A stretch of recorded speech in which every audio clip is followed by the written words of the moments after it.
akan mendapatkan syafaat, yaitu adalah orang-orang yang mereka membaca surat Al-Mulk. Kan sudah Ustaz disebutkan tentang Quran. Nah, itu secara umum. Ini secara khusus.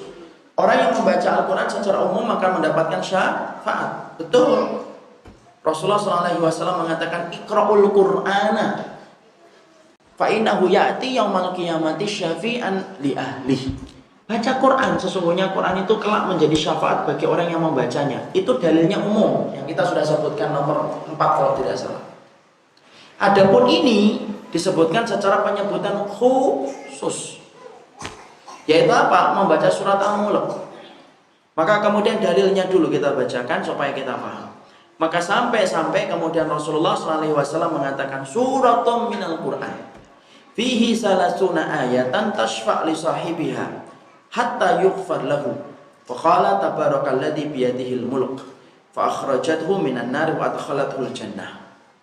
Rasulullah itu termasuk salah satu laki-laki di antara para nabi yang selalu merutinkan membaca surat Al-Mulk sebelum beliau tidur. Jadi termasuk kebiasaan Nabi ketika malam beliau berwudu, beliau mematikan lampu penerangan rumahnya dengan baca bismillah, dia kemudian mukul-mukulkan tempat tidurnya membaca bismillah, baca Al-Ikhlas, Al-Falaq, An-Nas dan ayat kursi. Dan termasuk kebiasaannya Nabi dalam satu riwayat yang sahih, sesungguhnya Rasulullah SAW, sesungguhnya beliau senantiasa merutinkan untuk membaca surat Al-Mulk sebagaimana hadis riwayat Imam Tirmidzi. Makanya Nabi kemudian mengatakan fihi, di dalam Al-Quran itu ya, salasuna ayatan, ada satu surat yang kemudian jumlahnya itu 30 ayat, yang mana bagi orang yang membacanya dan merutinkan untuk membaca surat Al-Mulk, maka sesungguhnya yughfar lahu, dia itu akan diampuni oleh Allah secara khusus ketika dia merutinkan surat Al-Mulk. Kemudian Nabi membacakan apa? Tabarakalladzi biyadihil mulku wa huwa ala kulli syai'in qadir. Ayat yang pertama dalam surat Al-Mulk. Berarti surat Al-Mulk itu kemudian memiliki keutamaan double. Keutamaan secara umum, dia bisa memberikan syafaat bersama Al-Baqarah, Ali Imran, Al-Maidah dan yang lainnya. Tetapi kemudian ada keutamaan yang kedua. Keutamaan yang kedua, dia secara khusus disebutkan oleh Nabi merupakan surat yang mampu bisa memberikan syafaat kepada orang yang membacanya. Surat Al-Mulk gitu. Dan Nabi membacanya sebelum beliau itu kemudian tidur. Ya.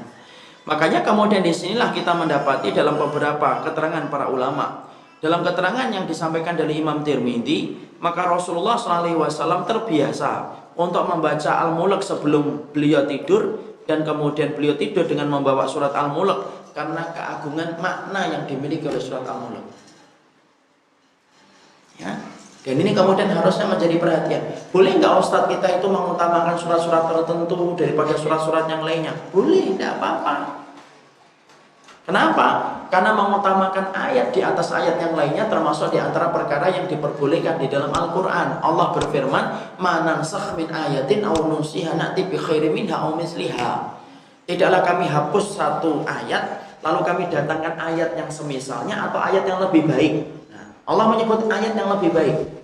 Berarti di dalam Al-Quran ada surat yang lebih baik daripada surat yang lainnya. Iya. Itu Allah yang menyebutkan itu.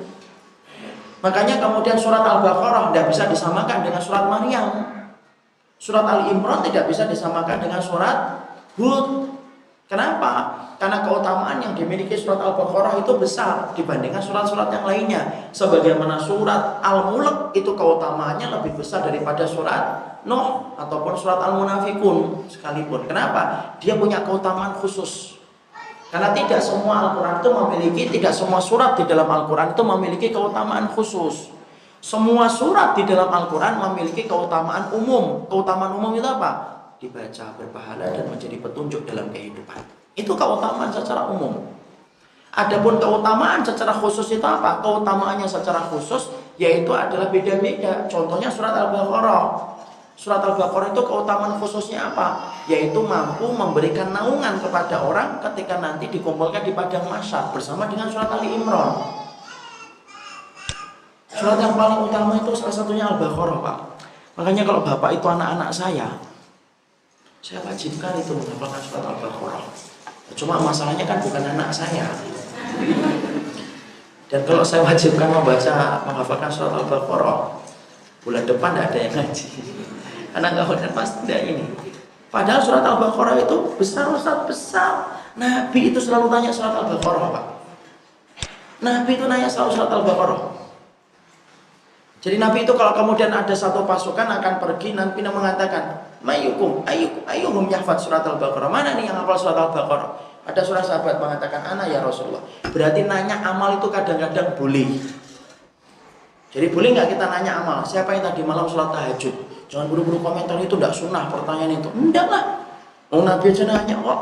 Kadang-kadang itu boleh. Nabi nanya, siapa ini yang hafal surat Al-Baqarah? Ana ya Rasulullah. Ya sudah, kamu jadi amirnya kelompok ini. Nabi ketika kemudian menguburkan orang, Nabi juga nanya. Contohnya dalam perang Badar dan perang Uhud, yang meninggalkan banyak, tidak bisa satu jenazah satu lubang, hanya satu lubang diisi 3 dan 4 jenazah sekaligus. Maka Nabi ketika kemudian akan memasukkan itu, Nabi selalu nanya dulu, ayyuhum yahfad surat Al-Baqarah. Mana ini yang hafal surat Al-Baqarah? Fulan ya Rasulullah. Masukkan dia dulu. Ditarik dia, dimasukkan dulu, didekatkan ke liang lahatnya. Paling dekat dengan Ka'bah. Kenapa? Dia pulang kepada Allah membawa hafalan surat Al-Baqarah. Kita ini apa ridho tuh Pak? Pulang kepada Allah tidak membawa hafalan Quran di dalam dada kita, berarti jangan-jangan dada kita ini kuburan loh. Rumah yang tidak dibacain Quran itu kan disebut apa? Kuburan. Bawalah 1 surat, 2 surat, jangan 3 surat yang terakhir toh, terus bawalah itu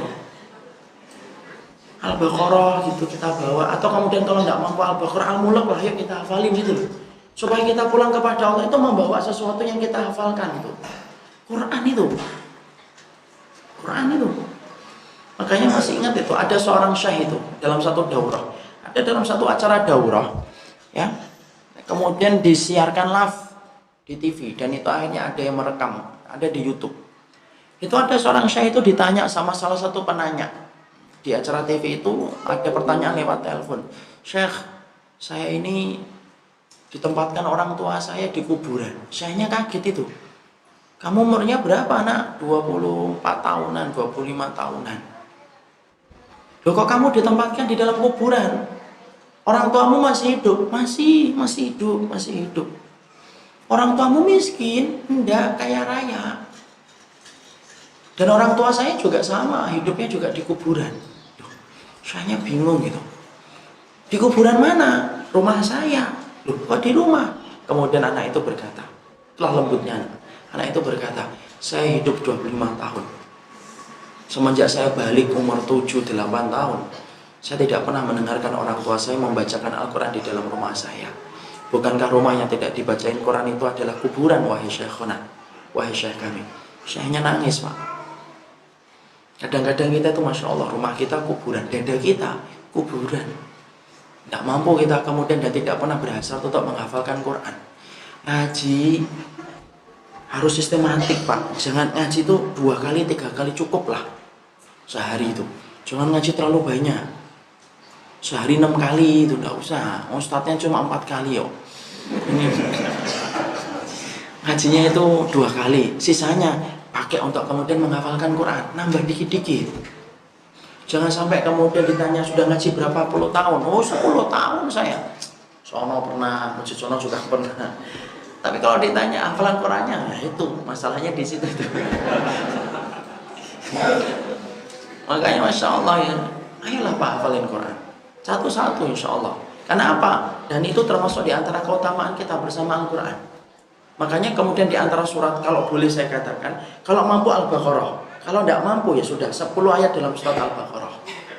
4 ayat yang pertama ayat kursi, 2 ayat setelah ayat kursi, 3 ayat yang terakhir. Itu kata Abdullah bin Mas'ud. Ya. Kemudian Ali Imran, tidak mampu Ali Imran ya sudah 10 ayat yang terakhir dalam surat Ali Imran. Kenapa? Surat itu dibaca terus oleh Nabi ketika bangun tidur. Al-Kahfi kalau mampu, tidak bisa Ustaz. Ya sudah. Walaupun tidak mampu. Bahwa kemudian dihafalkan 10 ayat yang pertama. Kenapa? Usiman fitnatid dajjal. Usima itu dijaga dari fitnahnya dajjal. 10 ayat yang pertama. Kenapa orang yang hafal fitnah 10 ayat yang pertama itu akan dijaga dari fitnahnya dajjal. Kemudian apa? Al-Mulk ini hafal ini kalau bisa. 30 ayat tok ini Pak. Kalau seharinya 1, tidak sampai sebulan hafal. Yaitu kemudian kita baca itu. Atau kemudian kalau yang selanjutnya mana Ustaz? Al-Kafirun. Kalau mampu insya Allah, itu insya Allah mampu. Muter-muter aja itu biasanya. Kemudian sama 3 surat yang terakhir.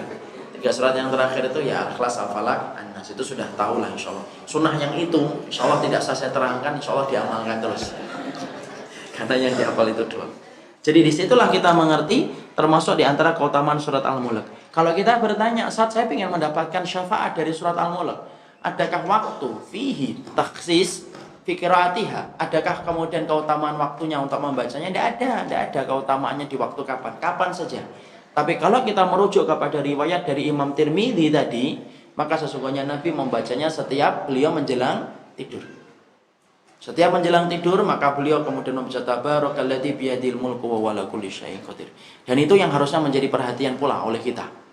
Jadi menjadi perhatian oleh kita, yaitu adalah ketika kita membaca surat Al-Mulk dan kita rutinkan, dan kemudian itu menjadi sebab syafaat dalam kehidupan kelak kita di akhirat.